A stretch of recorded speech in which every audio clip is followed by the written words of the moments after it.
called a National Consumer Holiday. National Consumer Holiday. Yeah, Black Friday.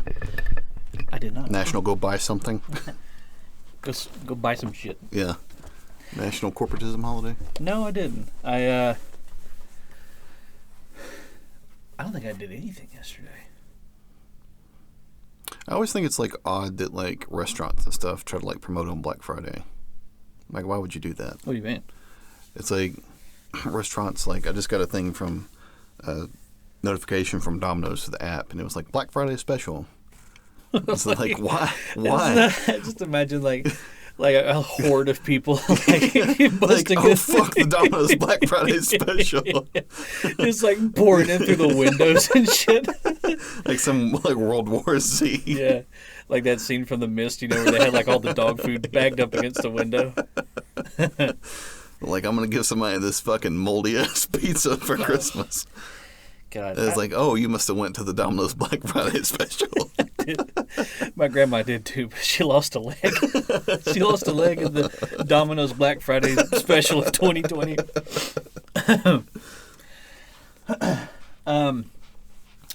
Hello and welcome to the second episode of the Thicc Boy Podcast. My name is Gary. This is my older brother Wesley. Hello. Hello. Hello. What were we going to name this one? Well, in the first episode, we had considered naming it "Down with the Thickness," but I feel like this is going to be almost a direct release after Thanksgiving. I feel like we should probably name it "Happy Thiccsgiving." Happy Thiccsgiving. Yeah, Happy Thiccsgiving. Happy Thiccsgiving, everyone. Happy I certainly Thiccsgiving. feel a little bit thicker after Thanksgiving. Yeah, I certainly do as well. We know it's all that cranberry sauce went right to my ass. I don't like cranberry sauce. I like it in the can. Have you ever had cranberry sauce? Let me back up and say I have never once in my life tried to eat cranberry sauce. Really? But I know, like within myself, like I don't like that. It's just like a thicker version of like a Jell-O, almost. See, it's hard to explain. To me, it seems like it would be almost kind of like a gritty paste. It's not gritty. Is it pasty? It looks pasty. Yeah, it's like a mix between like a paste and like a Jell-O type deal. I don't know. That's just. It's a very odd texture, and which is odd because I'm very much into textures. It's like I don't. Oh, me too. Yeah. It's like I'm not big into like onions and stuff, but it's not because of the taste of the onions. It's because of the texture of the onions. Well, it's separating the taste from the texture. The onion is just kind of crunchy, isn't it? No, I mean, if they're slick on the outside. Oh, you mean like so even like caramelized onions? Yeah, like they're slick, but then there's like a crunch to them. Yeah, that's gross. That's true. Aaron brought up a good point one time. He said, "How come you can never burn an onion?" And I was like, "What do you mean?" He's like, "It just gets wetter the more you cook it." This wet ass onion. Yeah, I don't know. I like onions. Mary, she can't stand onions. No. We went to I don't remember the name of the place, but it was some sushi restaurant up in Kennesaw, and we got it was like Cajun roll or Cajun something or another roll, and it was just like a fried onion log.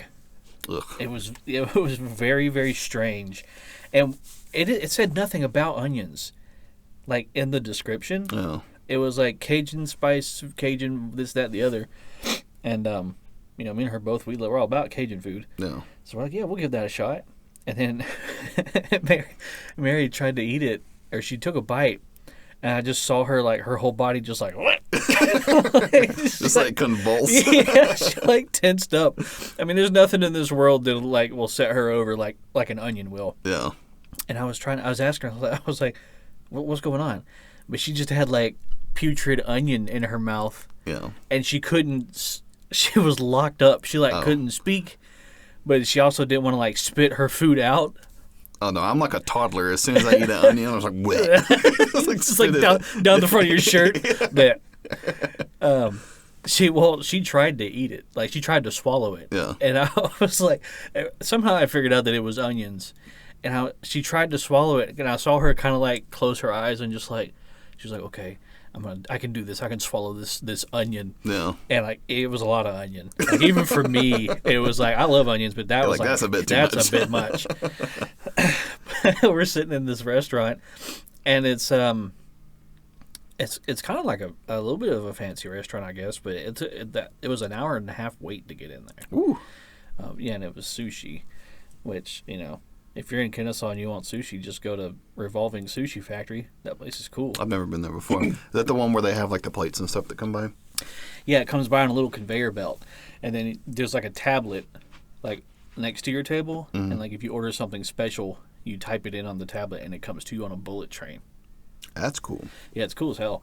And they got like ramen and like a bunch of other different stuff. They had red bean ice cream, which is not good, but it's red bean ice cream, like red beans and rice type deal? No, no, no. It wasn't like ice cream with like. Love that ice cream from Popeyes.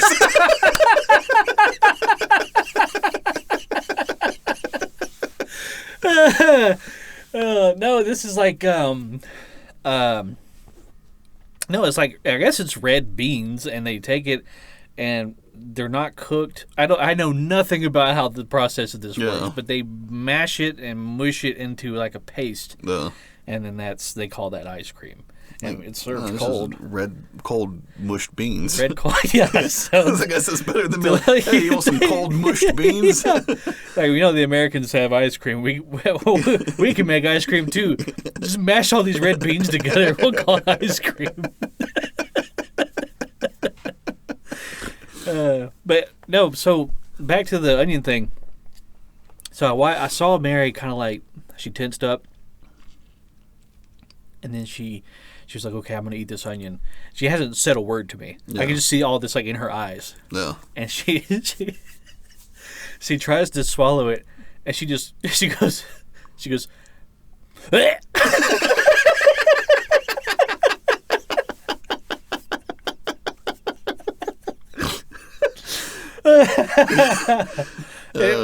Thankfully it wasn't like terribly loud, like nobody like looked over at us or anything. Now there's like certain types of onions that I'll eat. Like I'll eat like the outside portion of like a like if you go to Outback Steakhouse where they have the bloomin' onion. Yeah. But I think it's because there's more breading on it and it's crispy.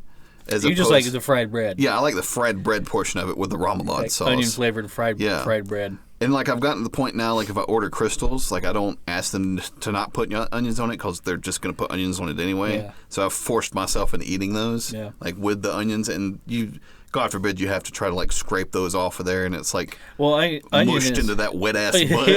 Yeah, why is it always so wet? I don't know. Yeah, onions is one of those things. It's like if it's on the food, you're never getting it off the food. No. You can get like the onion proper off of the food, but like the remnant of onion is still there. No. It doesn't bother me. I like onions. No. But that's the thing is like I don't mind the taste. Like when Allison cooks with like onion seasoning or whatever. I cook with onion powder. Yeah, onion powder. Yeah. Say I like that. That tastes good to me. But it's a texture thing. Like I don't. The texture grosses me out. Well, it's also like there's no mistaking an onion. No, absolutely. It's like, the tiniest little bit of onion, if you like crunch right into it, like no matter what else is going on inside your mouth, it's just all of a sudden it's onion. And it's just that's all you get. That's all you're getting. I'm that way with cucumber. See, I like cucumber. I hate cucumber because it's because cucumber like overpowers everything else. No. Like if it's in like a salad or something. Oh.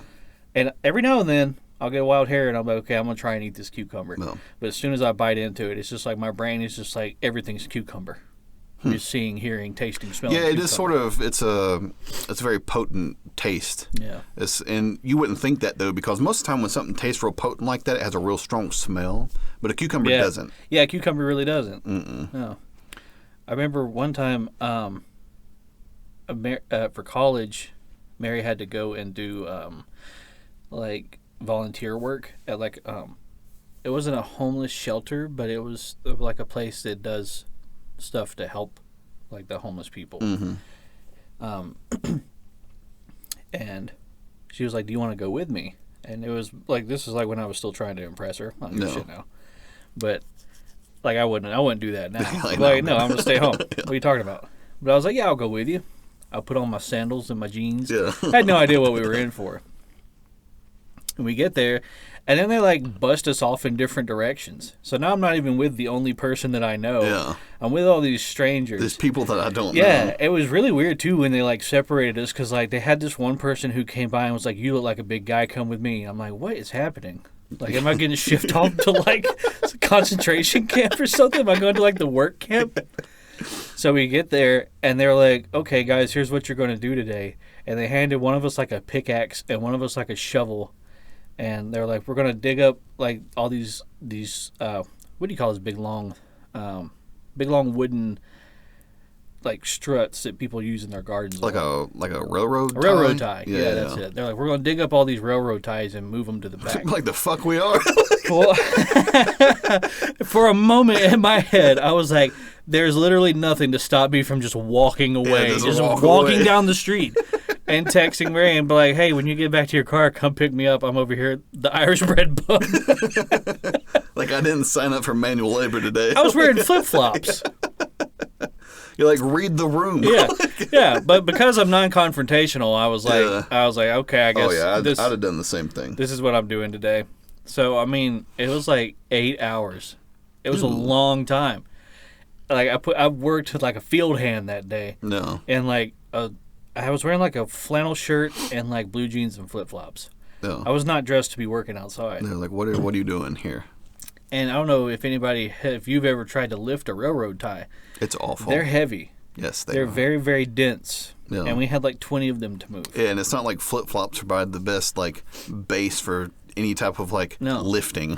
No, because, like, all of the force that you're applying with your feet go into that little strap that's in between. They, like, slip. Yeah, it's not good. And then you get to sweat. The flip-flops get sweaty. You're sliding around. It was awful. I think Mary was, like, bagging up lunches for people. Yeah. Yeah, meanwhile, I Must was, have been nice. I was breaking my back out here in the field. Yeah, but, like, at the end of the whole thing, they brought us inside, and they were like, sit on down, have you some water. That's how they said it. Sit on down, have you some water. They might as well, like, they might as well be like, sit on down, now have you some water. You boys were real good today. And I was supposed to be like, thank you, sir, thank you. You're like, where the fuck am I? Yeah, this is like in 2016. Yeah. But yeah, they set us down, and then this dude came in with like a camera, and What? yeah, and they started filming us, and they were like, "What did you learn today?" And there's two guys with me. So I was sitting on the far left. There's a dude like sitting next to me, and one on the side of him. And the dude on the far right, he was like an expert bullshitter. He was like, I learned that we can't take anything for granted, and blah blah blah blah blah. Blah. Yeah. And then the guy in the middle kind of took a cue off of him and kind of said the same stuff. Ugh. And then it got to me, and I was like considerably worse for wear. Like you could see, you could like look at me and tell. You're just like a sweaty mess. I was like a big, sweaty, fat guy in the like. Wearing fucking flip-flops. I think like they might have thought like I was one of the homeless people they were helping. They're like, man, you're big for a homeless guy. Yeah, you've been eating good. You find a lot of trash cans around, huh? But yeah, they looked at me and like I was like really out of breath and just like I was just beat. And they were like, "Well, what about you, sir? What did you learn today?" And I was just like, you know, sometimes it's hard. And I know it was that bad too because like I felt it in the room. Everyone was like, "Ooh, that's." They're like, we can't use that. He was operating at max capacity when he squeaked that one out. Sometimes it's hard. I really wanted to see the video. Because, like... Yeah, it's like, where did they put that video? Is it like on a Facebook page? I don't know. Like floating around out there? But they couldn't have used my bit. Because these two guys went on for like 5 minutes apiece. And all I had was sometimes it's hard. I probably sounded like Sling Blade when I said it, too. Sometime hard, I reckon. Well, you got old fucking foghorn leghorn over in the corner. Telling you go get some water. I say you were real good today, boy. Yeah, it was very strange. I hate finding myself in situations like that, like where you're just in like a really strange situation. Oh yeah. Because I feel like it really shows you who you are. So I remember when I was going through A school, when I was in the military, when I was in the Navy up in Great Lakes above Chicago. there was I was on nights, and I had duty that day on Friday, so I had to stay over 24 hours. And they're like, you can get out of standing watch if you go to like this. It's not a homeless shelter. It was like to a it's like a church. Yeah. Like where they were allowing the homeless people to like stay or whatever for the night. And so we get there, like the duty driver takes us over, and we get there, and I see this gentleman, and he has a clear plastic cup with some type of viscous liquid in it. Ew. And he's sipping on it throughout the night, and then he finally gets done with it. This is probably about, I don't know, 9 o'clock. Everybody, when you say viscous, do you mean like syrupy? Let me finish. Okay, go ahead. Let me finish. Okay. It was like this beige-colored... Oh, beige colored? Yeah, beige-colored viscous liquid. So, but you know, everybody's like, they serve them dinner, and we help serve the dinner and everything. They're sitting around playing cards or whatever. And I see this guy get up from the table where he's sitting at, and he walks into the bathroom with the cup. He comes back out of the bathroom, and the cup is full again. Oh no! Yes. No, I swear to God, this I didn't think it was for real. Yeah. And then like I walked by and I kind of like glanced over in the cup, and he had been puking in that cup. No. And I swear to God, God's honest truth, he was drinking his own vomit. When we got there, ate, vomited back into the cup, and then was drinking it again. I swear to God, I did not make that up. That is a real life story. What was his process of thinking? I don't know. I didn't talk to him. I was like, there is nothing for me and this gentleman to discuss. This man is drinking his own puke. Twice this evening, he has drank his own puke. We have nothing in common. Yeah, we have nothing in common. I wonder if he was like, I'm making the most of this meal. I'm gonna have it twice. Nay, thrice. He's like, man, there's nothing better than spaghetti the second time. And some other homeless guy was like, how about the third time? Yeah, that wasn't what... After that, I was like, I only do animal shelters. Like, I'm not... Oh, God. Yeah, I could see watch a dog eat his own puke, because you're like, stupid. It's a dog thing. That's what a dog does, but not like a human. A person that's like... Someone's son. Yeah, that thought about it was like when I think like a dog eats their own puke, like there's not a whole lot going on there. It's just like they go, and then just eat it. Yeah. But like with a person, like you have to think about what it is that you're about to do before you consume.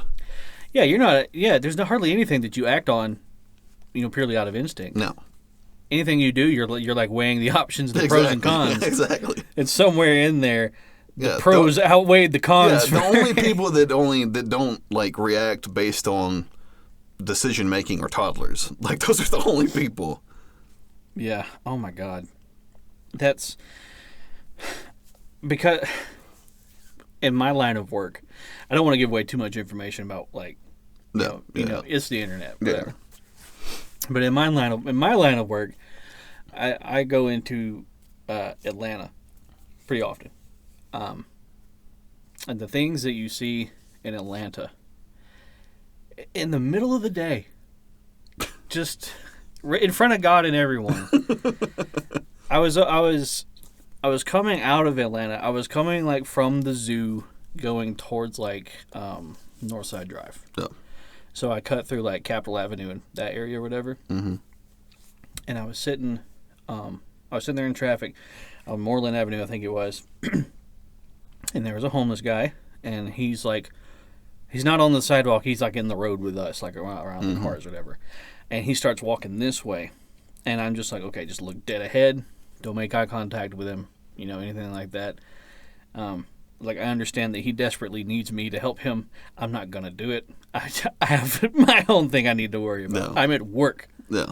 But I'm just looking straight ahead. He walks by. I'm like, okay, I'm in the clear. Awkward confrontation avoided.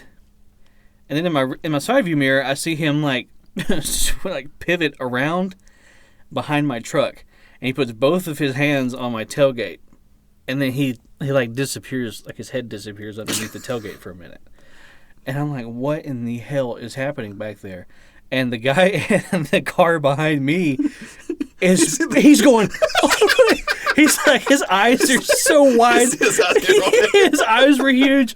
And he's pointing, and he's looking, he's like slapping the person next to him, and he's pointing at the homeless guy. And the dude gets up, and he walks away. And it was clear that he took a shit right there in the middle of the road. Because I watched him as he got out from behind my truck, and he was pulling his pants back up. He's like, oh, this truck will do fine. I need leverage. I guess. Old squatty potty. I should have lurched forward a little bit. You imagine like honk the horn, it's like diarrhea. Oh, no. Oh. You almost got in a physical altercation with a homeless person once, didn't you? Yeah, twice. I've almost got in a physical altercation with a homeless person. Wow. So the first one was I was working in Atlanta and over there near Grant Park. Mm-hmm. And so getting back on the 20, there was a little gas station. I had to stop there and get gas. It was late at night. I was probably like 2 o'clock in the morning or something like that. I had to stop and get gas.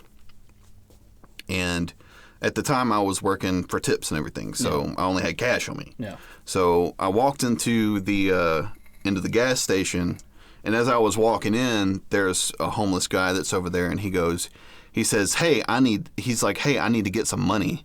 And I was like, "Man, I don't have any money on me right now. Mm-hmm. Like, I'm just trying to be like, hey, like, I'm trying to be non-confrontational about it. Yeah. Like, I'm just trying to go in and pay for the gas and then do my thing." And so while I'm in there, I get a water, and then I guess he saw me pay with cash at the cash register. And as I'm walking back out, the guy, he's like 6 feet away from the door. He's like, "I thought you said you didn't have no money."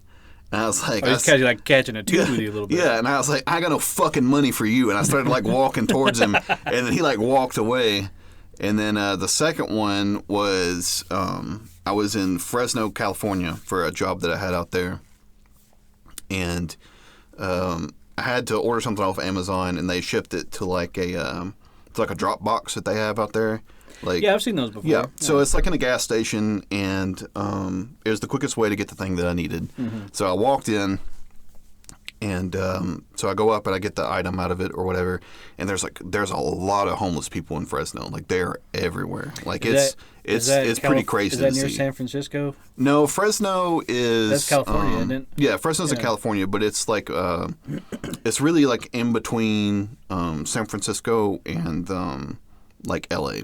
Okay. So it's like in that middle part. Okay. So I go in to get my item that I had ordered, and as I'm walking back out, like, I'm really not trying to make eye contact with anybody. I'm trying to just walk right back to my rental. Yeah, that's to my move. rental. Yeah. You can't make eye contact because that's like an engagement. You engage. So like out of my peripheral on my right hand side, I see this lady with like a shopping cart. She's obviously homeless. So I'm trying not to acknowledge anybody that's out there. Yeah. And so as I'm walking, she goes, "Sir," and I'm like, "Okay, just ignore it. Just get in the car and then drive away." And she goes, "Sir," and then the third time she goes, "Hey, I'm talking to you." And I was like, looked at her. I was like, "Wow, that's bold for somebody that's going to ask for money." And she's like, "I need some money." And the only thing I could think to say was, "I do too." And I was kind of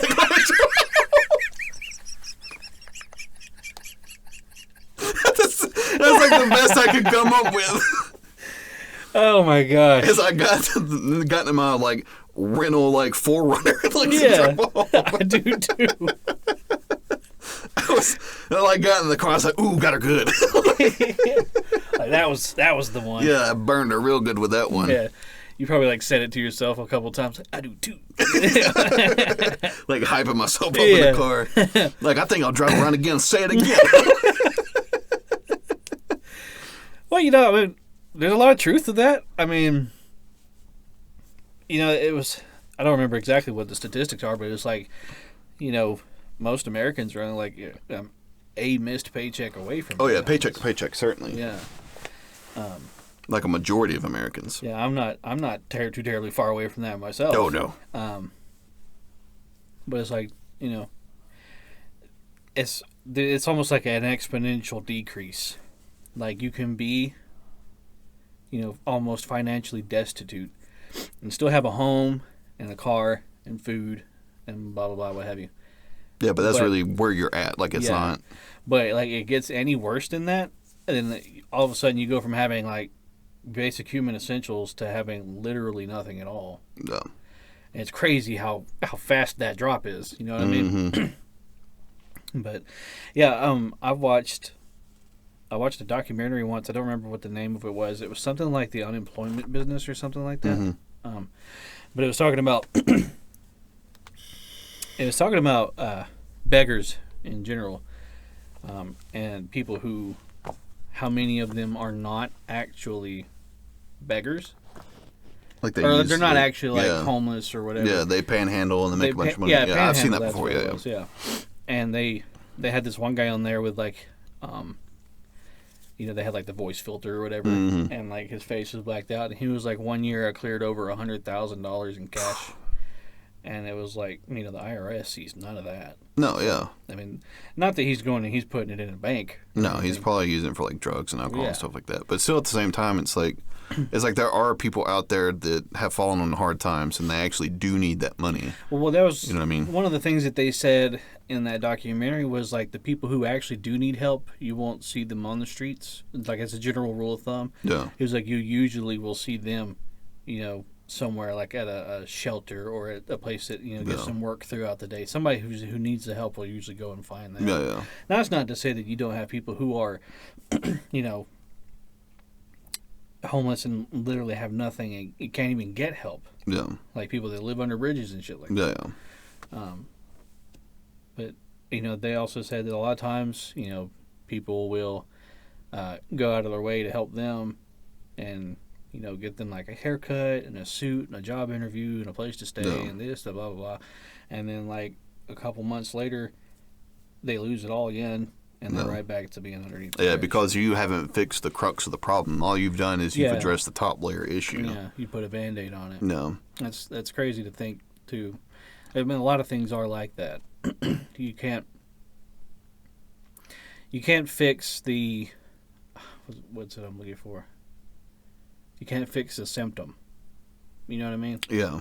Well, it's just the same thing with people who get hooked on like drugs and stuff like that, where it's not necessarily they are addicted to the drug, but at the same time, most of the time there's underlying issues that have caused them to go to the drug. You know what I mean? There's like a lot of people that get hooked on like opioids and stuff like that for like painkillers and everything. It's like most of the time, these people have had these drugs have been peddled to them after surgeries or something like that where they need help with pain management. Yeah. And it didn't start out with them trying to get addicted to those drugs. It started out with them just trying to stay on top of the pain. But at the same time, it's like, well, if you take it away, now we're back at square one with the pain management. It's like we haven't actively addressed the issue. Yeah.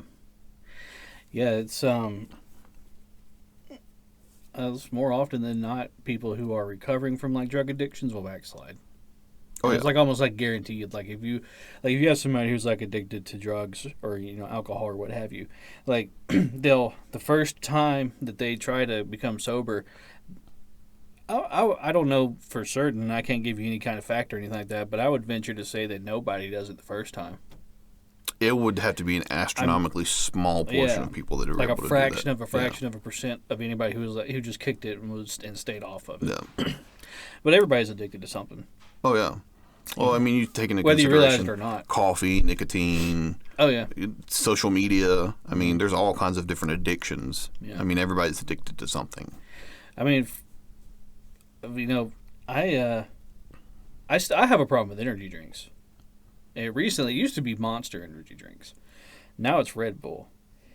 For a while there, I was actually off energy drinks totally. Like I wasn't drinking either one. And then I got the job that I'm in now. I drive a lot. So it was kind of like, I don't know. I would just get one in the morning.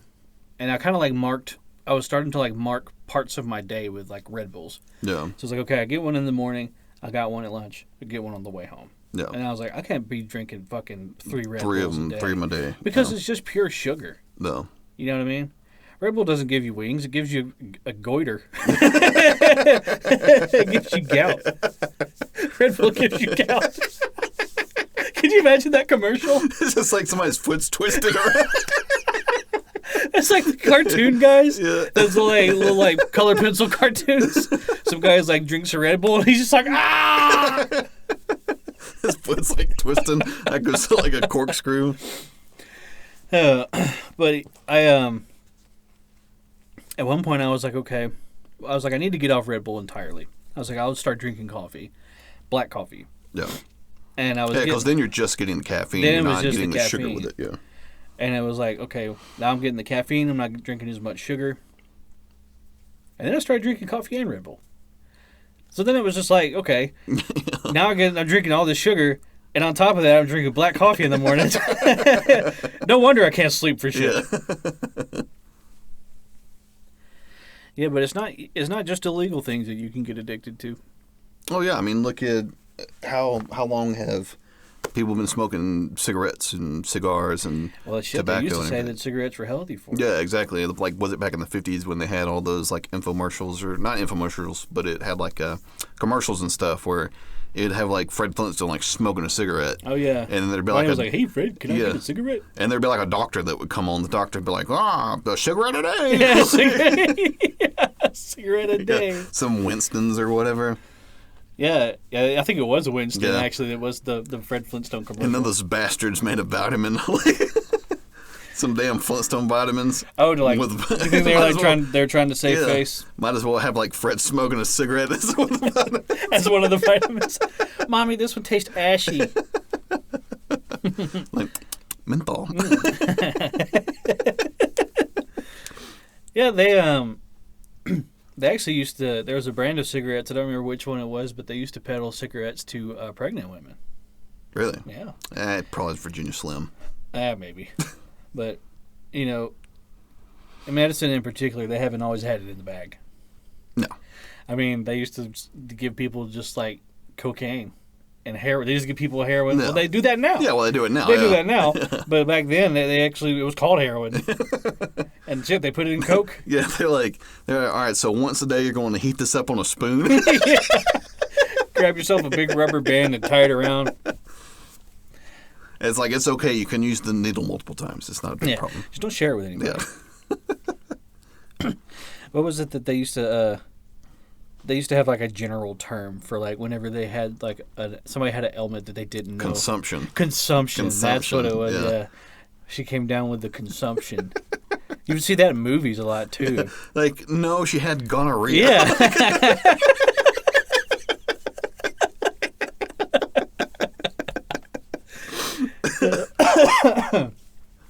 Yeah, I remember like we watched a movie like in grade school one time, and like the lead actor or the man in the movie was like, yeah, my wife is sick, she's got the consumption. And I was old enough to know that consumption meant like when you eat something. No. And I was like, fuck, she's getting eaten? Somebody's eating her? Or something is eating her? And I asked Mom about it. I was like, Mom, what's consumption? And she like yelled at me or something. I don't know. But yeah, it's crazy back then. They'd be like, she's got consumption. Give her this cocaine. Yeah. She'll be fine. Never mind the fact she's never had an orgasm in her life. I'm sure all the crying is because of something else. Like, could it possibly be because you come home and you abuse your wife every night? No. No, that couldn't possibly be Fred it. Flintstone does it. He smokes cigarettes. It's amazing to me how much like we know now as opposed to back then. It's like we look back and on only it. like 40, 50 years ago. Yeah. Like how far we've come as far as like medical knowledge. Well, I mean, it's like they can do heart surgeries now where they don't have to crack your chest open. Like they literally go in with like pin punctures like in through your chest They have to like do a what it is robot that'll do it. Yeah, to do what it is that they need to do. Or it's like think about like during like the Civil War when they were like, "Here, drink this whiskey," and like the dude's like sawing on the dude's leg, and they're like, "You're probably gonna get gangrene and die, but that leg's got to come off." Yeah. Well, I mean, they were shooting each other with round balls back then that would just indiscriminately. Like you'd shoot it out, and then it would like fly to the left or fly to the right. You would like get shot in the thigh, and it would come like your left thigh, and it would come out of your right foot. Like it would just travel like through your whole body. Yeah, because what it was, it didn't have enough force behind it. Yeah. To actually like make a hole and like, carry through. So like you get shot you get shot with something, and then it would ricochet and then just stay inside of you. Like bounce off all your bones. Yeah, you get shot in the gut, it like hit 3 ribs, and then like get stuck in your like larynx or something like that. And you have to walk around with one of those things. You're like, I gotta do it. They said I can't own you anymore. Oh. Yeah. What an awful time to be alive. I know. God almighty. Have you seen the thing where it was like a meme online with A1 steak sauces made like... Yeah, it was made like 1861. 1861. It was like during the middle of the Civil War. Somebody's like, this country really needs a delicious steak sauce. They made one, though. A1 is good. It is delicious. It goes good on everything. It's better than Heinz 57. Ugh. Or Golden Corral steak sauce. Yeah, I don't know who they're trying. Who do you think you are? Yeah, I don't know who you're trying to fool with that one. Because they even put it like in the same bottle that looks like the same it's got like packaging as A1. Yeah, it's got like the same color kind of scheme or whatever. A bunch of goddamn liars. Yeah, and they have A1. That's the funny thing is they have it like on that back shelf way back there. But they'll bring you that one first. Like maybe maybe they'll like this. They just like got some fucking sink water at the back. That's what it is. It's like the leftover A1 from those bottles. Yeah. They like shook it up and then poured it into the other one. Here's some dirty sink water in this A1 sauce. Why do they even bother with that? Because it's not like you have to pay for the steak sauce. Yeah, I don't know. Maybe because it's cheaper for them to produce their in-house one or something. But then why have both? Why would you have? Yeah, why would you A1, even offer the second one? Yeah, why would you have A1, which everybody's going to ask for anyway? Yeah. Because it's like, number one, it's like, I'm not going to Golden Corral to get a prime cut of meat. I know what kind of meat you're serving Yeah, back you're going to there. serve me a piece of wood. Yeah. You're serving me a piece of damn shoe leather. It's like, I would like some A1 sauce to go on it, Something please. to have a little bit of flavor. Yeah. Yeah, it seems like I would just do, if I was, Mr. Corral, I would just have like, I would just have the A1 steak sauce and not even fuck with manufacturing my shitty off-brand. Yeah. I don't even know why you'd even bother with it. Yeah. It seems like a waste of money. A waste of resources. I guess maybe because they thought if they took it away, that there'd probably be like... It's like an admission of... like admitting defeat. Like, you'd have like all these fat people in there like riding inside the Golden Corral. They wouldn't be riding very long. No, they wouldn't. Everybody get tired pretty quick. Yeah. I'm like, fuck it, we're going to Ryan's. Oh, Ryan's. Oh, my God. That's a big point of contention for a lot of people here in the South, whether or not Ryan's was better than Golden Corral. I can't even remember the last time I've even seen a Ryan's. The last one I knew of was the one over in Hiram, over right? in Hiram. Yeah, but that's not there anymore. No, it's something else now. I take that back. There, I had a job over near Florence, Alabama, and I think there was a Ryan's over there that we ate at. Yeah. But, I mean, there's not many left. I mean, was it that one that used to be over there? Was it a Burger King now? It used to be a Ryan's over there. In Douglasville? In Douglasville, yeah. Across from the Circle K. Yeah. Yeah, that did used to be right. No, the building behind it used to be right. That's right. But it is, I know which one you're talking about.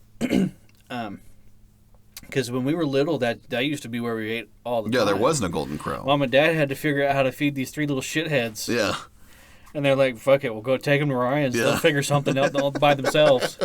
And one of us would come back with just a plate, just a mountain of macaroni and cheese. They're like, fuck it. Eat that. That's fine. Yeah, we used to eat there all the time, and then Golden Corral came like way later. Yeah, that came when they started building back towards the mall over there. Yeah. When they put the Lowe's and everything in over there. Because I remember when it used to be, there was that Walmart over there, and there's like a Cub Foods. Yeah. And that area, like it was just off the right-hand side of Highway 5. Like that's all that they had in Douglasville. Yeah. There wasn't anything further than that. Have you been by there recently? Yeah. It looks like a post-apocalyptic settlement.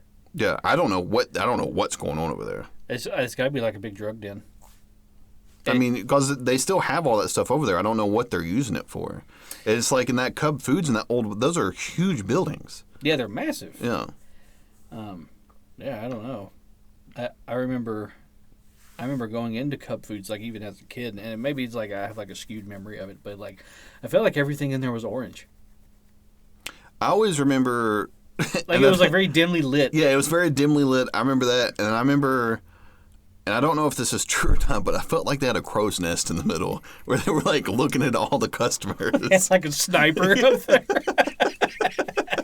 I know that's probably not true, but like as a 5-year-old, like I'm assuming, like I don't know where I came up with that. There's like barbed wire on top of all the shelves. It's the only place we can shop.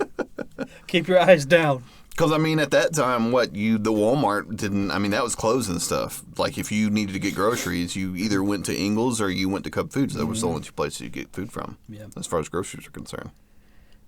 Is that where Walmart was? It was over there, wasn't it? Yeah. And now it's over on the other side. Yeah, that was a long time ago. That other Walmart has been there for a while. That was there when Cece's Pizza was across the street. Yes, correct. Yeah, because they had that, there was a Cece's Pizza across the street, and that went away about 6 or 7 years ago. Yeah. I think. Yeah, I remember eating at Cece's Pizza a lot, too, when we were kids. Oh, yeah. Just everything was buffets. It was like Chinese buffet, Ryan's, Golden Corral, pizza buffet. Why am I fat? Yeah. Mom and Dad are like, we can't afford to keep feeding these little assholes. Yeah, we can't take them to actual restaurants. Yeah, we can't even take them to Po Folks. Po Folks. We do Po for Po Folks. I remember when it was called Po Folks. I remember when it was called Po Folks, too. Did you see, I guess it was called Folks, but it was still over there. Yeah. And I guess there was a big fire, and like the inside of it burnt down or something. What it was? Yeah. I figured they just went out of business and they were tearing the building down. No, there was a fire, which, I mean, probably somebody collecting the insurance money, but... Yeah. Well, that happened to that barbecue restaurant over there in Hiram. Which one? Hickory something. You know where the new indoor like mini golf place is? Yes. There's it's called like the Hickory House or something like that. I'll say it wasn't the Briar Patch, was it? Yeah. That was it. Briar Patch. The Briar Patch burnt down? Yeah. Yeah, not long ago. And that was a big thing, too. They thought that somebody just burnt it down for, like, the insurance money or whatever. I used to really love going to that place. That was one of my favorite barbecue places. I've never been a fan of barbecue. Really? I know that's like a sin because we live in the South or whatever. No. I just don't like... Not even, like, smoked barbecue or anything? Well, I like... It's like the smoked pork butt like Dad does. No, I like that stuff. You don't like brisket or anything? I like brisket. When I think barbecue, like barbecue restaurant, I don't like barbecue chicken or like barbecue sauce even. It's just, to me, it's like really messy. So sticky. Do you like dry rub stuff, like on ribs, like a dry rub? For that? Yeah. So you like more like the Memphis style, like dry rub? I guess. Or yeah. I don't know enough about it. No. I'm that way with wings. I prefer. It's really just a mess. I really just don't like the mess. Yeah, I'm not big on like wet wing sauce. Yeah. Like I don't like having a bunch of like shit all over my face and like under my fingernails. I just don't like that. It's like if I go to like Buffalo Wild Wings, or if somebody has like an option for like lemon pepper or some type of like garlic parmesan where it's just like the dusting or whatever, I'll always get that. Yeah, me too. Because it used to be I would always just get like medium or hot or something like that. But I mean, that was back before everybody started doing all the different flavors and everything. I remember we used to get wings from Publix a lot. You remember that? Yeah. Like all the time. And we thought they were really good. And they really weren't. No, they weren't. But I like recently I don't know how to say this without sounding like a douche. I've recently become a wing connoisseur. Oh, yeah? That sounded douchey, didn't it? It did. But like, I really like. I know like what makes like a good wing and like what makes like a bad wing. Like you can't have like a wing that's too big, but you can't have a wing that's way too small. No. Now, like my favorite wings are from Cinema Tavern, and they're a little bit on the big side. Yeah. But like Wingstop wings are like these little like piece of shit tiny little baby wings. Yeah. They're not good. Now, if I'm like out on a job somewhere and it's like, and I don't really know what's around and there's a Wingstop and I want wings, I will always get Wingstop because I know what it is I'm going to get. Yeah. Where it's like, there's been a couple times where I've ordered from somewhere when I'm out wherever, and it's like I get the food, I'm like, oh, that was a bad choice. Like I shouldn't have ordered this food. Yeah. This is really bad food. Just there's nothing worse than like, especially with me, like me and Mary in particular, we know what we like. Like almost everywhere we go, we order the exact same thing. And almost every single time that we venture away from that and we order like, okay, I'm going to try this, you're just sitting there eating and like, I really wish I would have got the other thing. Yeah. The only place I do that with is like Taco Bell, where I'm just like, okay, it's all the same. Just whatever. It doesn't really matter. It all tastes the same. Yeah. Just it's all the same shit. Just put it in my mouth. You pull up to the window. You just they're just like throwing tacos at you like you fat fuck. You just drive up to the window. You just and they're just like shove it in your mouth. They like take one of the packets, they twist them like that. Yeah. I don't know why Taco Bell keeps removing stuff from their menu. I don't know. Every fast food place. It was like we were talking about the other day with the volcano tacos. Yeah. Love the volcano tacos, and they had the volcano nachos and the volcano burrito. Oh my God. I just remembered when I was in high school and we were doing marching band. I went to, this was homecoming night. For anyone that doesn't know, I used to march the tuba. Big surprise, I know. I used to march the tuba in marching band. And this particular year, I didn't have one of the contra tubas, which is the one that sits up on your shoulder. I had like a concert tuba, like one you're supposed to sit down and play. But I had to march with that. And before the homecoming thing, me and some of our friends, we went up to go get some food. And I ate like 12 crystals and 4 volcano tacos. Ooh. Because I could do that kind of thing when I was a teenager. You know, a little quick aside here. Why is it that I can't eat half as much as I used to when I was a teenager? If I'm twice as fat. Exactly. Exactly. That's bullshit. That's not how it's supposed to work. But anyway, I mean, I started getting bubble gut before we even got back to the school. Yeah. And I was like, okay, I'm gonna get back. We'll get back to the school. I'm gonna use the bathroom. I know we're crunching for time, but I'm gonna use the bathroom and we'll be fine. No. And we pulled up into the parking lot, and Mr. Abel was like, "Go get your tuba and get in line." And I was like, "Oh no, I don't have time. I don't have time." And like, I mean, I'm already thinking in my head like it's gonna be like 2 hours before I can get to a bathroom. Yeah. And I was just like, there's nothing, I can't do anything but try.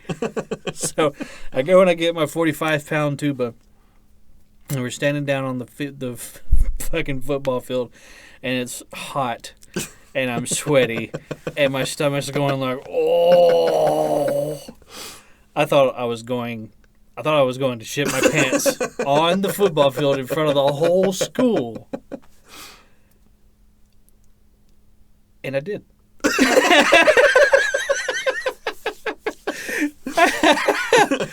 Just a little. Oh my God, it was awesome. It's one of those ones where like your butt cheeks are like quivering. Yeah. I didn't have like a full blown explosion, but it was like, you know, you just make bad, stupid decisions when you're young. Oh yeah. Like eating 12 crystals and 4 volcano tacos. What did you think was going to happen? Yeah, what do you think was going to happen there? Yeah, it was pretty rough. Well, anytime you eat a volcano taco, like it's usually... There's a reason it's called that. Yeah. It's not because it's hot going down. What is it they call when you drink the water in Mexico? Oh, Montezuma's Revenge. Yeah. Ever tell you about when me and Mary were in Mexico and that fat guy broke the chair he sat down in? We went to 2 different places. This was on our honeymoon. We went to Cozumel, which is like the big, like touristy destination or whatever. Mm-hmm. And then we went to some other place called Progreso, which was kind of like like the soup. Yeah, it's kind of like, you know how like Mexico kind of comes down and then like back up a little bit. Yeah, like it comes back up. Like on the east side there. Mm-hmm. Progreso was like at the tip of that like little point that goes back up in the Gulf. But we were down there, and this place was like newly civilized, I guess. Newly civilized. They were trying to make it like a tourist attraction, but like it looked like the Capital Wasteland from Fallout. Oh no! Like that's what it looked like. Like the interstates were like all, like imagine I-20, but you know like a parade of people with jackhammers just went down the road. Like, the road was all busted up, and there was, like, bushes growing, like, in the middle of the road. And, like, they had their police station shared a wall with the liquor store. And, like, there's, like, all these houses with, like, rain collection barrels on the top. And I'm like, where the fuck are we? No. And we're, like, in Mexico. No, Like, somebody walks by in the power armor suit. We were, like, in Mexico. Matter of fact, before they even let us into, like, that area, like out of the port or whatever, the Mexican army was there, and they were checking underneath the bus with, like, dogs and, like, the mirrors on a stick. No. You know what I mean? Which, I mean, that might be, like, normal everywhere. But, anyway, we're just driving out into the boonies on this bus, and we pull up to this resort where we were going to spend the day, and I felt bad being there. Like, part of me felt like all these people don't have, like, running water and, like... And you're walking around with your fucking phone like everything. Yeah, you know what I mean? Yeah. I'm like drinking free pina coladas and like eating at a buffet, and I'm just like on their beach. Yeah. You know what I mean? But all these people have been displaced. Yeah, it was rough. But I was like, this is the kind of place where like Michael Bay would make a movie about the locals rising up and taking over like this resort, and like all these fat Americans are in here. But there was at some point we were all sitting down like in like this little gazebo area, and me and Mary were kind of off by ourselves. We were talking, whatever. And I just so happened to look at this quite large fellow who was with our group. He came walking in. He was so big that he was doing the like he was listing from side to side. Yeah. You know, that walk. Like I haven't gotten there, but like he was that big. It was like a waddle almost. Yeah. No. And I'm watching him, and it sounds bad, but as soon as I saw him, I started thinking about the chair I was sitting in. Yeah. And I was like, this little plastic yard chair, it's not going to support that guy. Yeah. And so Mary's talking to me, and she kind of notices that, like, I'm not really listening. I'm, like, focused on this guy. And No. So she looks, and she's like, what? And he sits down, and the chair exploded. I mean, it was like plastic fragments just in every direction. Like in a Michael Bay movie. Yeah. It was just missing the fire. Like midway down, it's like the camera stops, like pans around, like pieces are going everywhere. And I felt so bad for that guy. And I was like, you know, whenever I'm like I get secondhand embarrassment real bad. Oh, yeah. And I just immediately started thinking, like, fuck, what if that was me? Yeah. I'm here with my wife. What would she think? Yeah. You know what I mean? Like, he's never going to see any of these people again, so he's got that at least. Yeah. But this was 3 years ago, and I'm still talking about it. I can't stand seeing bad stuff like that happen to people because I just put myself in that position. See, with me, I always make it worse for myself because I'm one of those people, like, if something makes me uncomfortable, like that would have made me uncomfortable, I would automatically start laughing. That's like trying to explain, like, I'm not laughing at you, I'm laughing because what you did made me uncomfortable. It's your fault either way. No, I get it. Yeah, I do that too. Well, actually, no. I laugh at certain things like that. Like if somebody does something embarrassing, I kind of laugh about it a little bit. But if somebody's doing something making me nervous, like they're kind of acting crazy or whatever, I just get real like. Oh yeah. Like like if I had hair, it'd be standing on the back of my neck. You know what I mean? I'm like just waiting for this person to do some kind of crazy shit. Like that time that I walked into QT and there was a crackhead out front, and I walked in. Or I was walking past her, and I knew she was there. No. But I wasn't looking at her, you know that whole thing. No. And she goes, "Hey!" Like that. I'm just like, immediately I was like, God, Jesus Christ! I was like, what is that? She was like, "You look like somebody, yeah, daddy." I looked at her like, That I would have started laughing. It's like, how do I respond to that? What do you say to that? I would have immediately started laughing, which probably would have made the situation worse. It kind of made me mad because I was like, how dare you put me in that situation? How dare you? How dare you, ma'am? Good day.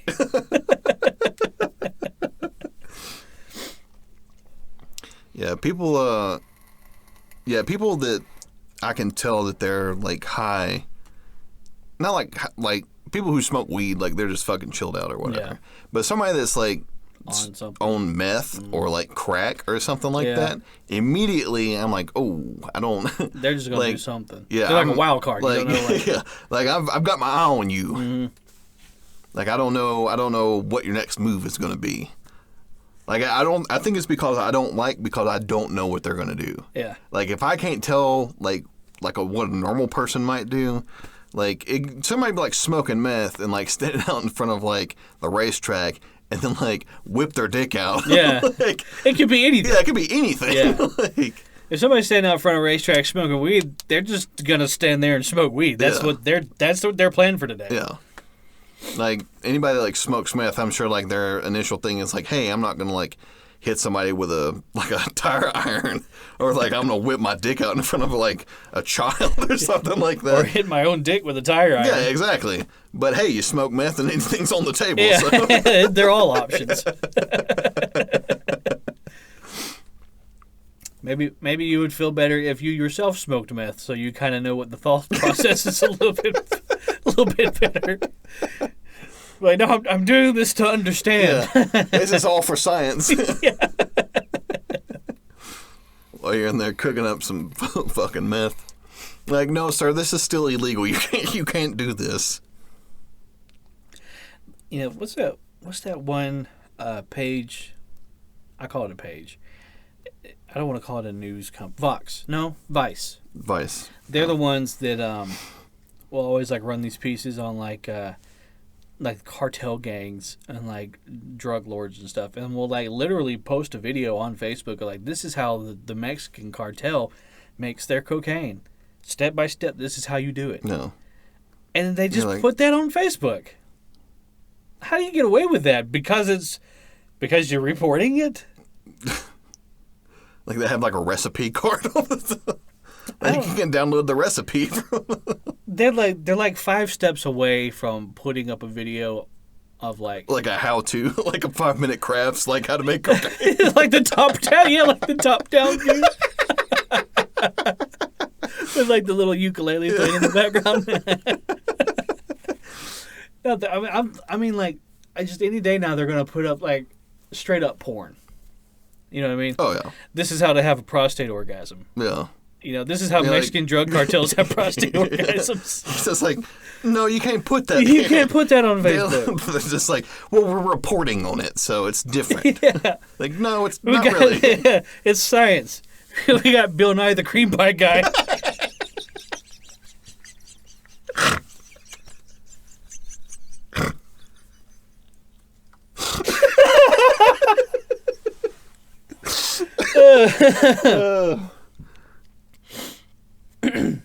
Yeah, they just get away with so much. It's unreal.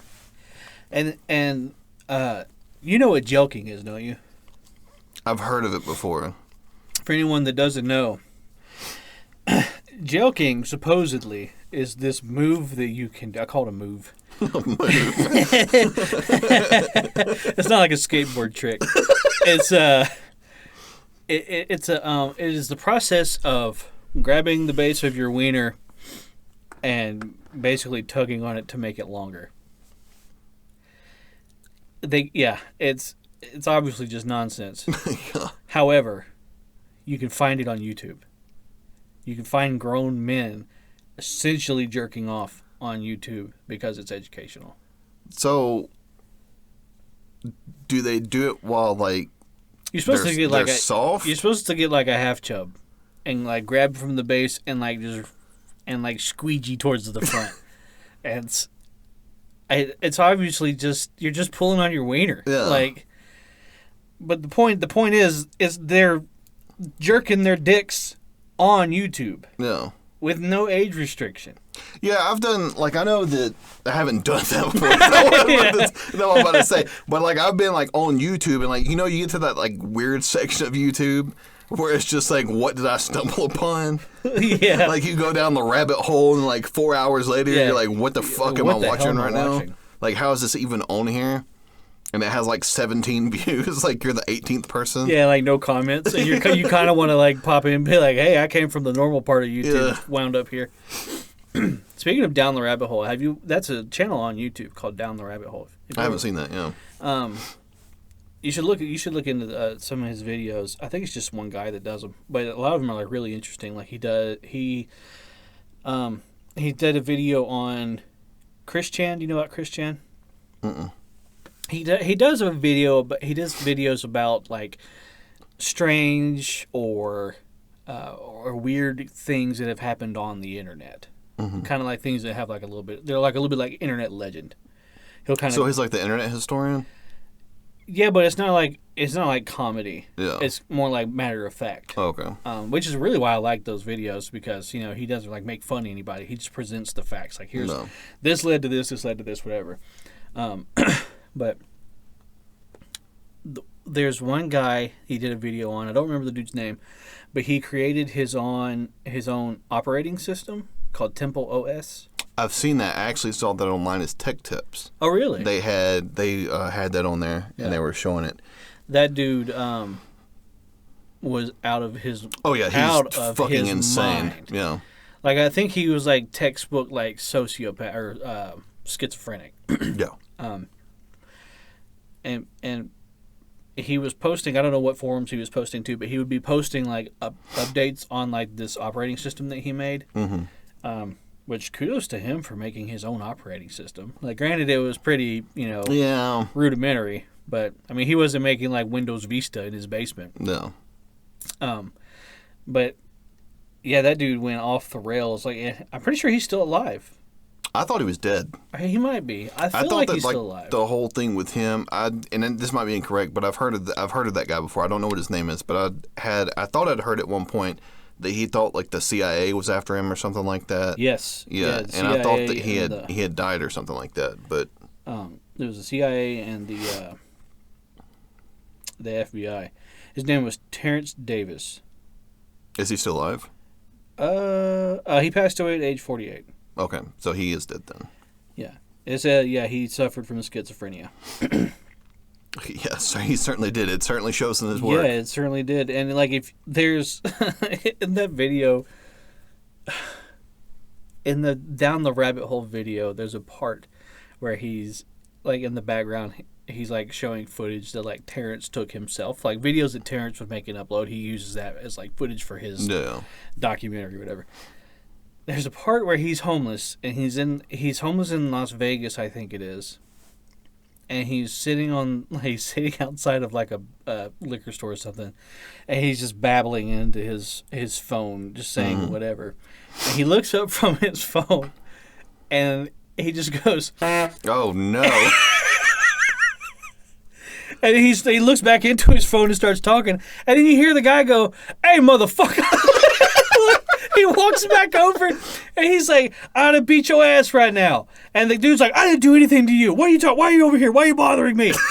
Like, he's just he was just out of his fucking mind. And it's like, it's kind of sad because he never got the help he needed. No. And he was living with his parents, I think, and they were just enabling his behavior or whatever.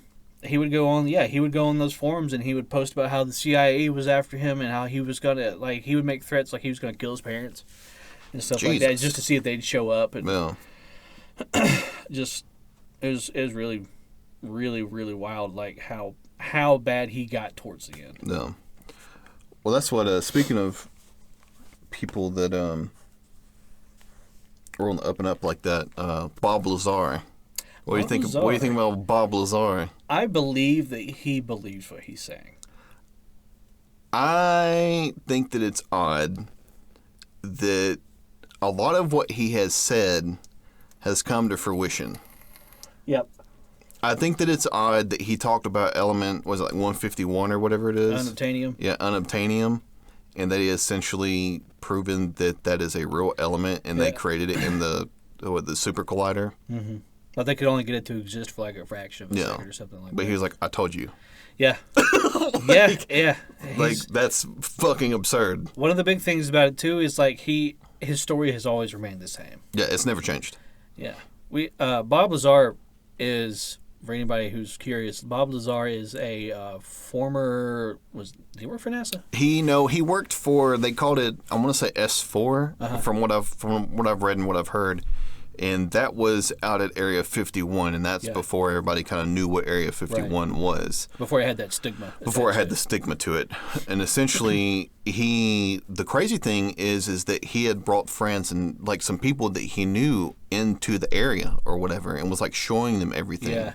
And he's like, here's what we're working on. And essentially, this guy Bob Lazar was hired because he put like a jet engine in a Honda Civic or something like that. Yeah, that's what. Yeah, it was. and I think he went to MIT, but he never graduated. And I think the whole thing was, from what his story was, is they wanted him to back engineer some different like propulsion systems that they had at the site. Right. And this goes on, he talks about it and everything, and he was talking about how with these propulsion systems, they don't act the same way that our propulsion systems act, where you cause an explosion that propels an object forward. It doesn't create he was saying essentially what it does, what these systems do is it collapses space-time. Yeah, it bends space-time around itself. It bends space-time around itself, and then it slingshots it back. So, which another one that, in case anybody's wondering, you can look up is Commander Fravor. When they were talking about, there's he was I want to say he was a fighter pilot for the Navy, and it was like in Guam, I think it was Guam. So essentially what it was is they pinged something on the radar, and they're like, what is that? So they scrambled jets to go find out. Yeah. He was one of the fighter pilots that went out there, and he was saying that there was a small object that was at 60,000 feet, and within less than a second, it went to less than a foot above sea level. What? Yeah. How did he track it? Because it disappeared and then he picked it up again. Oh, okay. Like on radar or whatever? Yeah, it picked it up on radar again. Wow.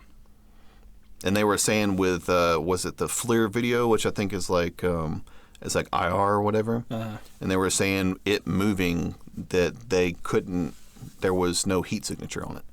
It just literally just displaced itself. Yeah. It was colder than the water that was around it. That's insane. And I'm pretty sure the Pentagon recently released like a statement saying that they have been and still are looking into UFOs. Yes, they have obtained. It's like they have obtained craft or something like that are not of this world. Yeah. And I don't know the exact what it was that they said. It might have been different, but yeah. Well, that could also mean anything like a satellite or true. Whatever. But yeah, it's weird to. I personally believe that there is life outside of the Earth. I don't think, this is kind of how I feel about it, I don't think it's anything on the same level as us that's nearby. You know what I mean? Like something like in a civilization that's kind of on the same level as we are probably exists, hundreds of thousands of light years away. No. And we'll never know about each other. But what we don't want to happen is something that is millennia more advanced than we are discovering us. No. And coming to us. Well, wasn't that the whole thing that Professor Hawking was like telling people? He's like, stop sending that shit into space and telling everybody where we are. Yeah. He was like, if somebody comes here and he's like, and we can hardly leave the planet to go to the moon, he's like, we stand no chance. Yeah, the simple fact that they made it here already puts them like in a whole nother level. It was like they would think no more about destroying us than we do about kicking over an anthill. Yeah. Like that's how much more advanced they are than we are. Yeah. They would be than we are. Which is actually kind of interesting that, I mean, when they were talking about that unobtainium or whatever it was and how those propulsion systems, they say, bend space-time around it, I always thought that was interesting because that's always been a point of contention inside of the sci-fi community, is how, like, if you look at like the Millennium Falcon, like they use propulsion, like a regular propulsion, to get from one point to the other to go faster than light speed. Whereas, like, when you talk about, like, in Halo talks about bending space-time. Like the FTL drives and stuff like that, yeah. Well, I mean... It would make more sense that would be how you would get like from one point to another over a massive expanse. Yeah. Well, I mean, because you're talking about traveling several 100,000 light years. Like, how resource heavy is that in fuel? In fuel alone, plus the engine has to run for how long at max speed? Mm-hmm. And it's never going to break down. No. So, yeah, I can see that. Like, in the sci-fi community, there really isn't a place for, like, combustion based. Like, no, it doesn't make any sense. Well, I mean, when you talk about, have you ever seen like the YouTube video where they take and they'll drop like a bowling ball into like a sheet or whatever, and it collapses the sheet down. Like talking about that's how space. That's essentially works. They're like, space isn't just like this object that doesn't have any type of like physical properties to it. They're like, you can bend it. Yeah. They're like, so if you, it's that's hard to wrap your mind around. Yeah. Well, it's also, I know that I was reading this thing not too long ago. It was talking about how, like, when you go through like school and everything, like when you think of space, you think of everything's just suspended in space. Nothing's moving. The sun isn't moving. The sun is stationary. Yeah, right? everything's just sitting there. Everything's sitting there, and everything rotates around the sun. That's not the case. Our whole solar system is moving through space. Our whole solar system and our whole galaxy and our universe, as the universe is expanding, like our solar system and everything is hurtling through space. Yeah. So the sun is moving, say, from left to right. The Earth is rotating around it like this as it's going. Don't they say that the universe is speeding up too? Like the expansion is speeding up? Yes, the expansion is speeding up. And I actually read a thing not too long ago that was saying that they hypothesize now that the Big Bang is actually a series of events that happens over and over and over and over. Is that the thing that's talking about how like it'll stop expanding and then implode on itself? It will implode on itself and then it comes right back out. Wow. When you really start thinking about the scale of everything, you can't wrap your mind around it. And the thing is too is like when somebody's like, "Oh, the universe is expanding," it's like, expanding into what? Like, what the fuck is it expanding into? Well, like, what was there before the universe got there? Yeah. Well, I mean, I think that there are probably properties to our reality that we can't understand simply because we are finite beings. Yes. All we know is beginning and end. We can't understand, existence before the beginning, and we can't understand existence afterward. Everything that we know throughout our whole lives has a start and a stop. So when you think about like what was before the universe, what was before existence? No. What comes after existence? No. Well, when you think about that, you're applying the rules to something that those rules don't apply to. The rules that we live by and the rules that affect us do not affect things that are on that scale, the scale of the universe. The scale of the universe. It operates totally differently. No. We already know of the existence of stars that are bigger than what our understanding of physics says they can exist. Oh. Like it defies the laws of physics, yet it's still there. How can that be? It just is. Yep. So there's things that just I don't think you'll ever be able to understand. Well, it's sort of like they were talking about how I've heard. I don't know. I can't put a name to these people, but I have heard. Yeah. An asterisk on this whole conversation is this is just out of our brains. So I have heard this conversation that's taking place, and they were saying how at the middle of every galaxy, they hypothesize that there's a massive black hole that everything spins around. So stars and solar systems can get sucked in that black hole. Yeah. They think that inside of the black hole there might be another universe that exists, an entire universe that exists inside of that black hole. So inside of that universe there are multiple galaxies with black holes. It kind of keeps going with multiple universes inside of all those black holes. Would that mean that it keeps going in the other direction? It goes in the our universe is inside of a black hole? Yes. Yeah, that's crazy to think too. My understanding of my college dropout understanding of what a black hole is just it's a extremely dense point in space, like, is it mass? It's either mass or it's the absence of mass or something like that. It would have I to can't be remember. mass, wouldn't it? Because that's what creates gravity. When you have a lot of mass, that creates gravity. See, but that's the thing, though, is that nobody can look into it to see what it is. So everything is just a hypothesis Best of guess. what a best guess. Yeah. My understanding of a black hole is that it's just this point in space-time that is so dense. There's so much mass in this one spot that the gravity is so intense that it sucks even light in. And they just constantly, it's just sucking shit into it. Yeah.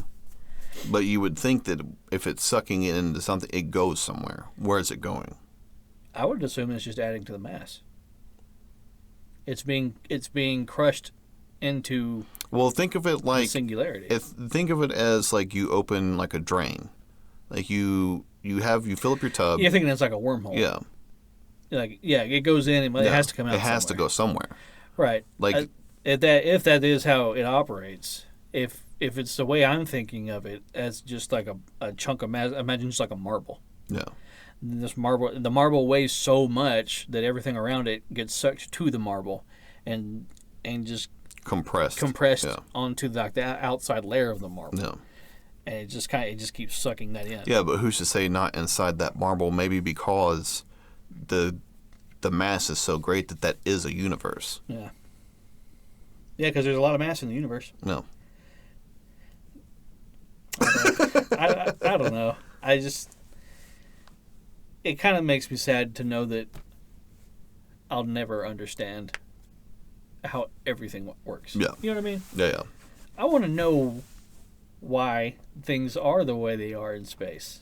Well, I say that if they released a headline the next day and it was like, "Oh, we finally know what black holes are." Black holes.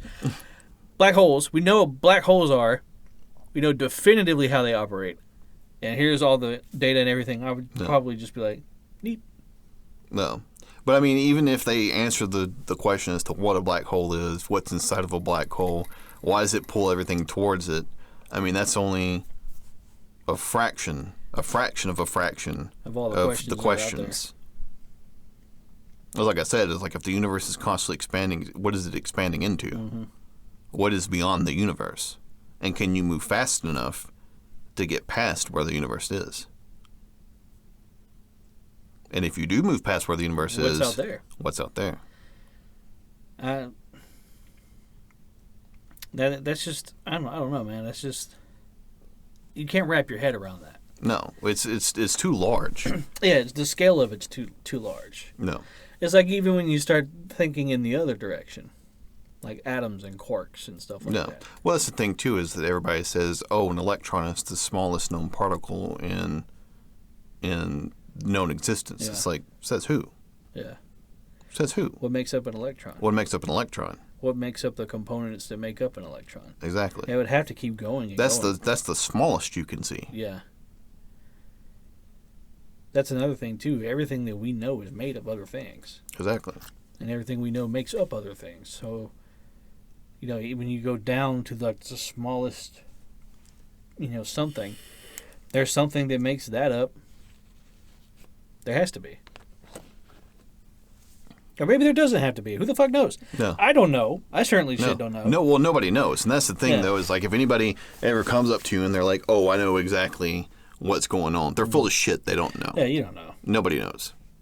All it is best guess. Yeah, it's just best guesses. It's just crazy to think that, if the thing of, the universe starting and stopping over and over again, like expanding and contracting into itself, there have been maybe countless universes before this one. What kind of stuff took place during all that? No. And if there's countless universes that are constantly expanding and contracting like that, who's to say that there haven't been multiple Garys and Wesleys sitting in the exact same room having the exact same conversation? Yeah, the multiverse theory is a whole other thing. No. Parallel dimensions and stuff like that, which is crazy to think because they were worried that there was a legitimate worry that the Hadron Collider, or whatever it was, the super collider, was going to open up like a portal, call it a portal, open up a portal into another dimension. And it was like, what math are you working with that? You did the math, you're like, oh shit, that could happen. Yeah. Well, then you have to already know how to do that to know what it takes to make that a reality. Yeah, exactly. It would have to have happened once before. Yeah. To know that that's even something that you can do. Yeah. I mean, other than that, it's just a scientific hypothesis that right. possibly this could happen. Well, yeah, fuck it. It could turn into a fucking Slurpee. Like, nobody fucking knows what it's going to do. Yeah. They were also worried that it was going to create a black hole. Yeah. Like on Earth. Yeah. Which would have been bad. Yeah, would have been real bad. That would have been real rough. Like, and nobody discussed that with the rest of us that were here. They're like, fucking fire it up. Yeah, switch your own. Give her some juice. Just make it happen. They're like, send it. Send it. Yeah, the multiverse theory thing was always a really cool idea to me. Just because, it's like, it'd be like imagine like we're moving forward. And then we're moving forward in our universe. And a multiverse, like the next universe over, would be like we stepped sideways into that lane. Mm-hmm.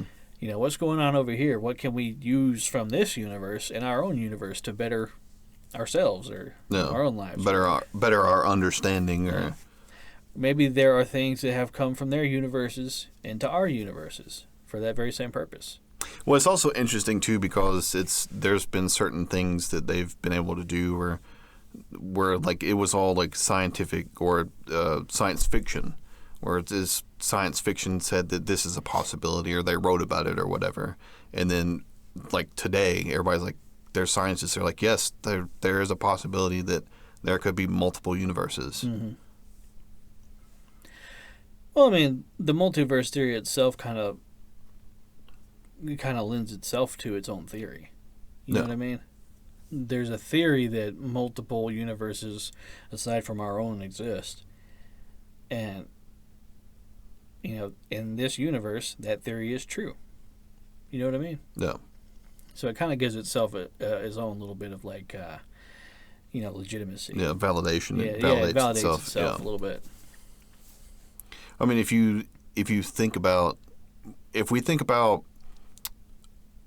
when we think about it from our perspective, like our very basic understanding, our knowledge as humans, it's like there's just one. There's just one universe. That's it. Just one that we got. Just the one. Yeah. It's like, well, who's to say there isn't a second? Yeah. Or a third? It's like, it'd be like saying, oh, there's just one sun. Mm-hmm. Like back in the day, nobody knew what the fuck a star was. Yeah. Like they were just like, oh, the big hot thing. The big hot thing comes across the fucking sky, and that's the only one that's the only one we got. That's the only one out there. Yeah. And it rotates around us. They didn't realize that at nighttime, all the other little lights they were seeing were the same as the big hot one in the middle of the day. But they're all dead. Yeah, they're all dead. That's another crazy thing too. Is like if we were to observe a civilization, what's the 1 light year is the amount of distance light travels in 1 year? No. Something is 100 light years away. We can only ever view them as they were 100 years 100 ago. years in the past. Yeah. Yeah. And then you got... Yeah, but really 100 light years, that's nothing. It's really not. It's when nothing. You consider the scope of the universe, that's relatively close. You're talking to about us. billions and trillions of light years away. Yeah. So you could look at the fall and rise of a civilization in real time. In real time. Yeah, that's wild. I heard the other day that people, one of the the Flat Earth Society or whatever. No. Flat Earth. One of their whole things is that the Earth is flat because time zones don't exist. Yeah, that's one of their... How did they come up with this? I don't know, because it's a very real thing that you can observe and quantify. Yeah, time zones don't exist. Yeah, but like... They're like, fuck that mountain time zone. What did I hear? I can't remember where I heard it from, but it was like, they were like, if time zones existed, why didn't California warn Hawaii about Pearl Harbor? Oh, Jesus Christ. It was somebody asked something that's stupid. It's Yeah. like, how do I even begin? I hope they didn't ask that to like an actual scientist that was trying to like. This person dedicated their whole lives to the sciences, and then some idiot comes up with their chest puffed out. If time zones are real, how come California didn't warn Hawaii? Gotcha, bitch. Gotcha, bitch. Put that in your white coat. Yeah, the other day, this made me think about that. The other day I was driving for DoorDash, and my GPS fucked up for like a split second, and I was like, fucking piece of shit. Stupid piece of shit doesn't fucking work. And then like immediately I was like, I had all these thoughts like, okay, what does it take to make a GPS work? Yeah. Like, we had to launch a satellite array, not just the one, Yeah. an array into space, get them to stay in orbit above our planet, transmit data amongst one another, send that data back to my fat ass sitting in my car, and it doesn't work for a split second, and I'm just like, fuck this thing. It's sort of like, have you ever seen that Louis C.K. special where he's talking about people getting pissed on the plane that the Wi-Fi doesn't work? He's like, oh, did you fly across the sky spectacularly in a fucking chair? Yeah. It was like how quickly the world owed him something he didn't know existed a minute ago. That was kind of the thought process I had, too. I was like, man, generations of people, countless lives thrown against the wall to make this a reality for me. Just to make my life easier. Yeah. And it didn't work for a second. And I said, fuck this thing. This fucking piece of shit. Yeah. People had babies and, divorces. And, like, somebody died just to make this happen. Yeah. Fucking piece of shit. Didn't fucking work for a half a second. Fucking Apple Maps. Fucking useless. Just take so much for granted.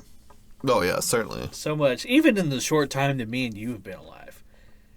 Well, from like the shit that we had as kids to like the stuff that exists now. Oh, yeah. Well, I specifically remember when we first got internet. Yeah, we had dial-up. Yeah, I specifically remember that because, like, Mom was like, you can get on here and search for anything. Yeah. And I was like, that blew my fucking mind. Yeah. I was like, as like a fucking 6-year-old, I was like, anything? Anything at all? Anything at all? And it's like, of course, I was like, boobies. I was like, fuck it, WCW. What's the fucking WCW website for fucking wrestling? You were probably like their fourth hit. Yeah, I remember what the internet was like back then when we first got it. And, now, when we grew up, we had a computer room. No. We had a room where the computer was. The internet's in that room. No. If you want to get on the internet, you go to that room. Now it's like the internet is with you. You can't escape it. No, you can't get away from it. You take the internet with you everywhere you go. Yeah, it's on this thing right here. Yeah. At all times. The internet is on some things that you probably don't want the internet to be on. No, exactly. Thanks, NSA. Snowden tried to warn us. Yeah. Yeah, my favorite thing about like that was when he told everybody that, and then a bunch of people were like, well, I don't have anything to hide. It's not the point. It's like, that's not the point. That is not the point is that they are actively looking at what you are doing without telling you that that's what they're doing. Yeah. It's like, okay, say the government came into your house and they took all the blinds off your windows. Yeah. They're like, well, if you don't have anything to hide. If you don't have anything to hide, what's the problem? Yeah. And then not only did they take the blinds off your windows, they stood outside your window and made eye contact with you throughout the entirety of the day. Exactly. Just stood there and watched you. Like, you don't have anything to hide. Yeah, you don't like that too much, do you? No, I don't. That's why, like, we got the Google Google Hub or whatever it is No. in the kitchen, which really it's honestly kind of useful to have, No. especially in the kitchen. But it's always listening. Hell, Yeah. your phone's always listening. Yeah, the phone's always listening. I mean, Because- he did that podcast with Joe Rogan where he was like, yes, your phone is always listening to you. Well, yeah, because they disguised it as an assistant, as Siri, Yeah. right? And because Siri has to be listening for you to say, "Hey Siri," for it to actually turn on. No. So it's already listening for that. Yeah. It's not listening once you say that, because how could it have heard you in the first place? No. That's like with the Google Hub. I had to say, "Hey Google," or when I had Alexa, I had to say, "Alexa." No. It's constantly collecting that data. Yeah. I was talking to one of my friends on Snapchat the other day about remodeling. We were talking about remodeling the bathroom or kitchen or something. Mm-hmm. And I don't think I've ever once on my phone talked to somebody about remodeling anything. And then and a day later, I had like 5 emails from people who were trying to advertise remodeling services. No. It's just It looks like they're not even hiding it anymore. Yeah, the thing is like I know that they're collecting all that information, but I wonder how much information gets collected daily from every single, because you're not just talking about laptops and iPads and phones and everything else. You're talking about the Internet of Things. Like you're talking about your car can be connected, your keys can be connected. You're talking about tracking devices inside of warehouses. Yeah. Like just how much information within one day is collected and stored. Like, thousands of petabytes of. Oh, more than that. Yeah. More than that. Even. More than that. Yeah, like even when I park my car somewhere, my your phone will let you know it's parked at this location. We know where you parked. It doesn't say, "Hey, we know where you parked." It says your location has been updated. Yeah. If it said, "We know where you parked," it's like, "Oh fuck!" You might turn that off. Yeah, it's all in clever wording. Yeah. How they get away with it. Yeah, I mean, so the government knows everything there is to know about me. No. Where I go every day, what I do, who I talk to, what I talk to them about. And that's one that I know that it doesn't help too much, but that's really one of the reasons why I've started to use a VPN for like all of my internet traffic. Yeah. I don't have anything to hide, but at the same time, it's like you still value your privacy. I still value what little privacy I have left. Yeah. It's like if I can have a little bit of my privacy, then I'm going to have it. Yeah. You know what I mean? Well, it's Mary wants to get a. We have a little like webcam that we put in the room where the dogs' crates are. So like if we're gone and they're in the crate, we can check in on them, make sure they're okay. But it was like just some no name brand web camera that cannot be secure in the least. No. Anybody could, if they knew what they were doing, could log into that camera, and it has a 2-way microphone. They could speak to the dogs here, Yeah. But people put those things in their rooms with their babies in their cribs all the time. No. And you see, I've seen several stories where they'll say hackers. People hacked into the security camera and shouted racist things at the baby. And it's, a very real thing that can happen. No. That's another thing that the NSA was doing. Like, they can look at live feeds of essentially anything. Oh, yeah. Like, they'll drive that point home in movies a lot. They'll be like, it's a closed circuit television. We can't access it. Bullshit. You probably can. No. There's a way. It's like a back door into everything. Yeah. But yeah, I don't want cameras in my house. No, fuck no. I'm fine with the one down here in the dog's room because what are they going to do? Say racist stuff to my dogs? No. Big whoop. No. But, I don't. That's what we have, like a Ring doorbell, but I mean that's more or less. That's not pointing into the house. Yeah. That's what we have. We've got a Ring camera. We don't have the doorbell, but we got the camera on the front, the camera on the back door, and then the base station and all that stuff. But yeah, nothing pointed into the house. No, and certainly no cameras in the house. No. Like people will put like security cameras in their house, like facing like their couch. No. No, don't do that. Yeah. Don't ever do that. Like, we had the Nest one or whatever, but that was before they started doing, like, all the outside ones or whatever, because it was one of those deals. It's like if somebody comes in the house and has to go upstairs, like, where we pointed it at, it was like they'll have to pass by this location or whatever. Right. But now that we have the doorbell one, it's like, well, I don't need that anymore. Right. Well, Nest has one now that has, like, facial recognition. Mm-hmm. Yeah, I'm sorry, we don't have the Ring one. We have the Nest one. Yeah. So it's able to do, like, facial recognition. Oh, so y'all have that one? Yes. How does that work? Do you have to, like, say... It'll... When somebody new walks up or whatever, you have to assign a name to it, and then after that, it'll assign the name, like, so-and-so has arrived at the door. It'll remember who that person was. Okay. So it'll be like, other than that, it's like a it stranger is at your door. It actually came in handy because I had ordered flowers not too long ago, and I had gotten an email from, it's like when it had flowers or something like that, and they were saying that the florist said that they came to the house and nobody was there. It's like, well, that's interesting because I'm looking at my doorbell feed and nobody came to my house. Yeah, nobody ever came. Yeah, it's like, so that's a lie. Yeah, somebody just ran off with my flowers. Yeah. So they ended up delivering them the next day, but still at the same time, it's nice to have it that way in case somebody like comes up on your porch, like take a package or something like that. Mm-hmm. You know, people do that. And they'll come up on the doorstep and they'll take Amazon boxes or whatever it's sitting there. Oh yeah, yeah. I've seen tons of videos like that. No. You know, Mary orders stuff from Amazon all the time. It's like almost every other day I come home, there's an Amazon package on the porch. No. We've never had anybody come up and try to steal a package, but we did have some kids come up to the door one time and try to ding-dong ditch us. And there was like a little girl, and like 3 other little girls were with her, and she had like a mask on. No. And she walked all the way down our driveway. So the camera had her coming all the way down the driveway, up the front porch, up the stairs onto the front porch. And then she takes the mask off. She was looking for our doorbell. But our doorbell is covered by that wooden thing that says our last name on it.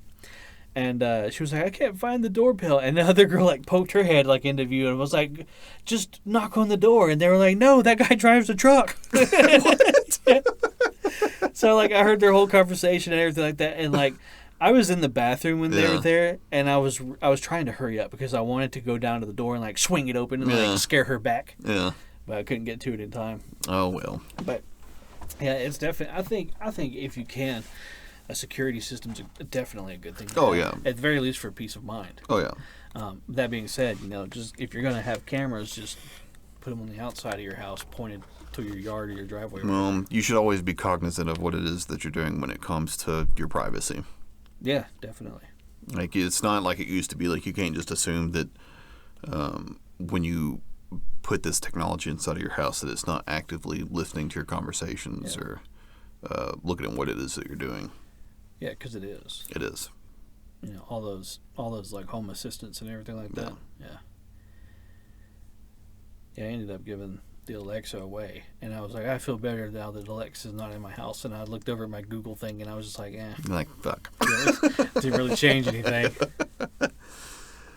Oh, well, let's do some call outs real quick before we wrap up for this episode. We doing some call outs? Yeah, I just wanted to talk about the last episode and kind of talk about some different people where they were listening from. One that was really interesting to me was that we had a listener from France. So shout out to that guy or gal. That guy or gal from France. I was trying to think like, okay, how do you say man or woman in French? I don't know. You're more well traveled than me. You ought to know. Fuck, I don't know. I was in fucking French Canada not too long ago, and I just started ordering off DoorDash so I wouldn't have to talk to people. Your caramel glazed pussy. Yeah, my caramel glazed pussy. Yep. So we had a bunch of different listeners. We had some from Ohio. There was a couple from Washington. Some from Chicago. We had one international listener. So we appreciate that. Can you give a quick rundown of where all we're hosted at right now? Yeah. So let me pull up our directories real quick. We're still waiting on Spotify. We're still waiting on Spotify. I do not know what's taking them so long. But currently, if you are listening to us, you can find us on Apple Podcast, Google Podcasts, Amazon Music. We're still waiting to get listed on Stitcher, iHeartRadio, Pandora, and TuneIn. But you can find us on Podcast Addict, Podchaser, Pocket Cast, Deezer, Listen Notes, Player FM, Podcast Index, and really anywhere else podcasts can be found. Wow. You're in a lot of So, places. yeah, Just we're not Spotify. Yeah, just not Spotify and some of the other ones. I'm not sure exactly what's taking Spotify so long. I check daily, but Still waiting on it. still waiting. And I've downloaded the Spotify app. That's not usually what I use for music. I usually use Amazon Music. You're just checking to see when we go live. Just to see when we go live for them. But we're still waiting. I would like to extend a heartfelt thank you to everybody who tuned in for the first episode. Yes, thank you so much. Hopefully you enjoyed episode 2. At the current moment, we don't really have like a set schedule as far as uploads go, or even when we get together to record. But I guess we'll try our best to put at least 2 episodes a month up. Yeah, I think we're right now. Well, I travel for work so much. It just depends. It just depends. What we might end up having to do, some of the podcasts might end up having to be maybe me from a remote location or something like that. We can always do it through Skype or Discord or something like that, just a conversation. Going forward, we'll talk about that later. Right. But I think it'd probably be like a bi-weekly podcast if we can do it that way. But certainly at least twice a month, I think it would be good. Unfortunately, we didn't get any hate mail from any of our listeners this time around. But we did get an email from your wife. She said that we did a good job. Oh, so thank you, my wife. Yeah. Thank you, Mary. I think my wife listened to about 5 minutes and turned it off.